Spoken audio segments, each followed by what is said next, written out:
Hey guys, it's Christy and Eric from Top Guns on our range talk today.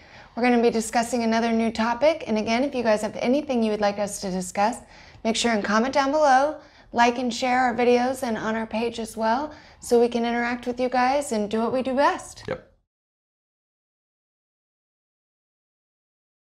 Hey Eric, so today we're going to be talking about the low left. Yep. Okay. So tell me a little bit about that, what it is, and how we can avoid it. It's a pretty common shooting problem, especially for new shooters. And when we say the low lefts, we're referring to a right-handed shooter. If you're a lefty, that would be me. You have a tendency, you're a lefty? No, I'm a right-handed. Okay, I thought you were. So if you're a lefty, you have a tendency to push low and to the right. Okay. The problem lies in the fact that we're grippers. We've been grippers since we were born.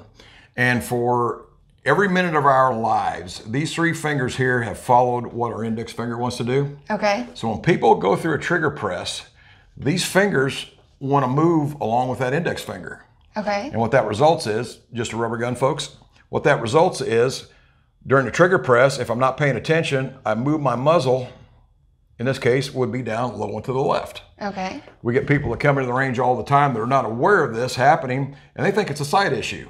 It's never a sight issue. It's always a technique issue. Okay. So essentially what we're asking our strong hand to do, in my case, a right-hand shooter, I am a right-handed shooter. I'm asking my hand to do two separate things. First of all, hold that gun with my sights on target. Okay. Second thing is where it gets tricky. That's go through a trigger press without upsetting the gun while I'm doing it. Okay. So essentially accuracy is holding your sights on target, manipulating your trigger, and not moving the sights while you're doing it. And that can be tough. Okay. Yeah, that does sound like a lot of things to think of all about once. It is. It is. A lot of people don't take it into consideration. There are a few drills that you can do on your own. One of them that I like to do is I'll just grip the gun with this middle finger here and my thumb, and I'll go through a trigger press without my bottom two fingers on the gun. Okay. So that's taking out the tendency to want to do a full unconscious movement of my bottom three fingers. Okay, but you won't actually fire the gun, you'll just I'll shoot it like that, yeah. Oh, okay. Now you can dry fire like this at home. Dry fire, good thing to do at home. Obviously, you can't be too safe. Clear that gun, clear it again, clear it the third time if you need to. The goal is to make sure that there is no ammunition in that gun, but you can go through this drill at home, dry fire. So what we would do is we grip it with just our thumb and our middle finger, sights on target, and go through a trigger manipulation. Now when the gun goes click, the sights should not move. Okay. That way we know we've gone through a proper trigger press. Now does this happen when people use two hands to grip? It does. Okay. It does. It happens one-handed.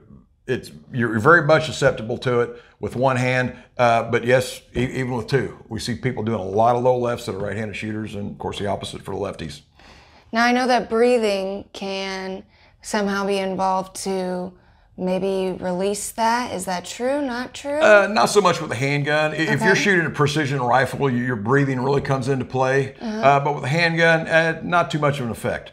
It's got everything to do with the way the man upstairs made us, and back to the fact that we're natural grippers. Okay. So when we move that hand, we have a tendency once again to move the muzzle down to the left during an improper trigger press. Gotcha. Another thing they can do is focus on bringing that trigger straight to the rear. And when I say straight to the rear, by bringing my trigger finger straight back as opposed to curling it around to manipulate my trigger. Gotcha. That curl motion will force that muzzle down and low to the left as well. So there's actually two reasons for it to happen. The first one is, these hands or these fingers moving on their own, and an improper trigger press where you're curling rather than bringing it straight back. Interesting. Yeah. A good rule of thumb on that is when you go through a trigger press is to ensure that you have a space between the first bone on your trigger finger and the frame of the firearm. Okay. And if you keep that space all the way through, you can be assured that you're bringing that trigger straight to the rear. All right. Yeah. Yeah, well, the more you know, guys. I feel like I learned something a little bit. Give this a shot at home, guys. I'm sure it'll help you. It takes a lot of practice, especially for new shooters, to get past this problem, but it can be done. Sure. Well, guys, I've learned something today, and I hope you can take something away from our videos as well. Again, comment, like, share, do what we can to get these pages out so that we can educate you guys more. I can become more educated. I love doing it, and I hope you guys love them too. See you next time.